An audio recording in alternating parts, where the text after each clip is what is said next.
tuling ng sniper, hindi naabutin ng Raider. Pero ayan na, pinapana na. Sabi ko sa inyo, papanain na yan. Slipstream na eh, ayan o. Kakayanin talaga ng highly kargado na Raider 150. Hindi all stock ha. Kung all stock ang sinasabi nyo na sisibak sa R3 na all stock din, hindi totoo yan. Daming sniper na kargado. Ayun yung R3. Sobrang layo. Ayun yung R3. Layo no? Parang isang barangay nga. Oh, grabe ang tuling. Uy, grabe ang tuling nito mga kapwa. 188 sa GPS. Super load talaga to. Oh, nagwa 190 pa. Okay. Napalo ng 190 plus kapag naka-slipstream. O yung slipstream, ano yun? Tumatrangko ka. Yung nasa likuran ka nung nasa unahan. Nasa likuran ka nung nasa unahan kaya nababasag yung hangin. Mas nakakapag-accelerate ka na mabilis. Kaso kung hindi pa rin talaga kaya ng makina, di ba nasa likod ka, papanain mo lang yon pero hindi ka makakalampas. Hanggang dun ka lang. Depende sa lakas ng makina.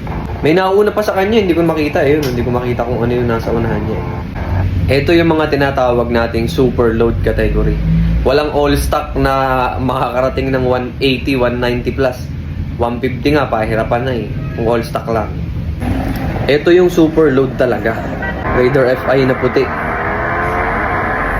Sobrang dami nagtatag sa akin ito mga kapwa. Ang pangalan yata nitong motor na to is Panda. Panda yata kung di ako nagkakamali. So comment down mga kapwa kung tama ba yung pagkakapangalan ko. Pero ito daw yung tinaguri ang R3 Killer. Super load wars to. Super load. Puro kargado. Ayun o, tumatagpas yung sniper o. Tapos ito Raider. Ayan, puro mga naka-superman na. Uy, sniper 135 ba yun? Para sniper 135. Pero regardless kung anong motor, basta super load matutuling. Sniper din. Sniper din. Sniper 150 kung di ako nagkakamali. Tutuling nito, grabe.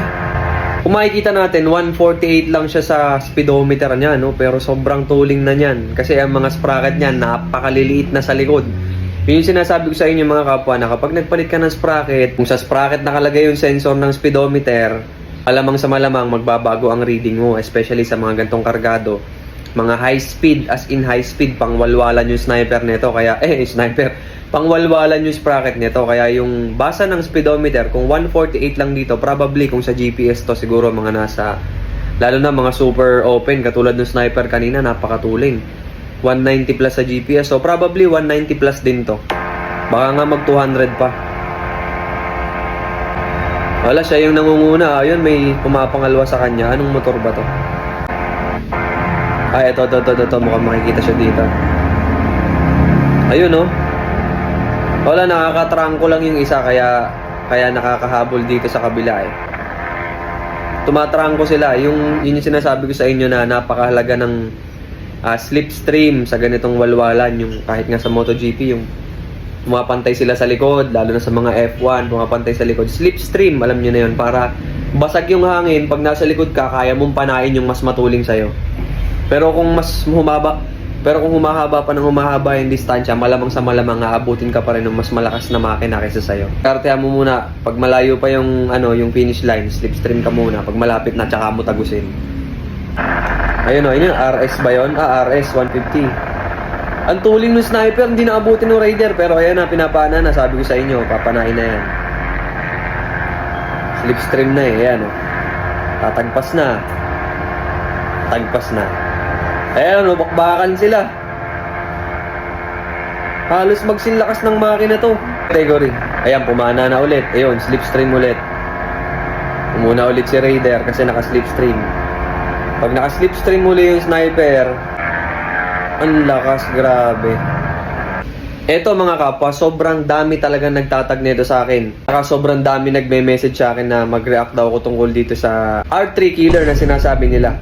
Konting ebas lang muna ako mga kapwa, no? Kasi kung eto talaga, hate mga kapwa on both sides. Pero yung R3 Killer, alam niyo naman mga kapwa, meron din tayong Raider at Raider 150 user din tayo. Pero para sa akin, kung all stock na R3 lang yung nasibak ng Raider, possible talaga yung mangyari yan. Kaya talaga sibakin ng Raider 150 yung na fully loaded, yung all stock na R3. Kaya yan, especially napakagaan ng Raider 150 kung ikukumpara mo sa R3, hindi lang yan. Meron pa mga ibang factors katulad ng aerodynamics, 'di ba? Napakapayat ng Raider, ang liit ng gulong. Yung hangin, tagos na tagos sila sa hangin, pero yung R3 malakas ang sagap sa hangin, 'di ba? Napakaraming factors na lamang ang kargadong Raider 150 kumpara sa R3 na all stock. So possible na mangyari yun nga, R3 killer kasi tinalo niya talaga yung R3. Totoo naman na R3 yun, 'di ba? So there's nothing wrong with that naman. Na R3 killer. Lang all stock na R3. Hindi ko alam yung full specs ng R3 mga kapwa, pero sobrang daming nagsasabi sa comment section na yung Raider daw fully loaded. Tapos yung R3 naman all stock. Sa mabilisan sabi kakayanin talaga ng highly kargado na Raider 150. Hindi all stock ha. Kung all stock ang sinasabi nyo na sisibak sa R3 na all stock din, hindi totoo yan. Hindi lang kasi CC ang basta pinagbabasihan mga kapwa. Hindi ko mo 300cc yung isa ang mangyayari mas matuling na kaagad yung kaysa sa Raider 150 na fully loaded. Meron nga mga Honda Civic na kaya sumibak ng mga sports car 'di ba? Talagang yung power to weight ratio na pinag-uusapan natin napakalaking factor dito, especially yung aerodynamics. Pero yun nga, I don't wanna pick sides dito sa Raider 150 at saka sa R3 kasi hindi talaga sila comparable sa isa't isa. Legit naman, R3 killer na nakadali ng R3, kumbaga nakasibak ng R3. Legit naman yun. There's nothing wrong with that naman. So ito, panoorin natin.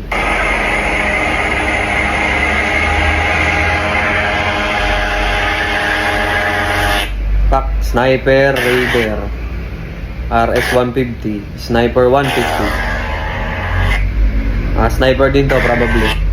Sniper din. Sniper. Ay, hindi ko nakita yung isa. Sniper din. Daming sniper na kargado. Ayun yung R3. Sobrang layo nung R3. Hindi ko alam kung nakikisabay lang siya sa karera o kasali din siya dun sa karera nila. Kasi kung sumali siya dun sa karera, kumbaga parang miscalculated. Sala, ang layo nito. Kung sasagutin ko yung tanong niyo na anong masasabi ko dito, legit, sibak talaga yung R3. Sa title na rin naman, so super load, malamang sa malamang, sisibak talaga ng R3 to.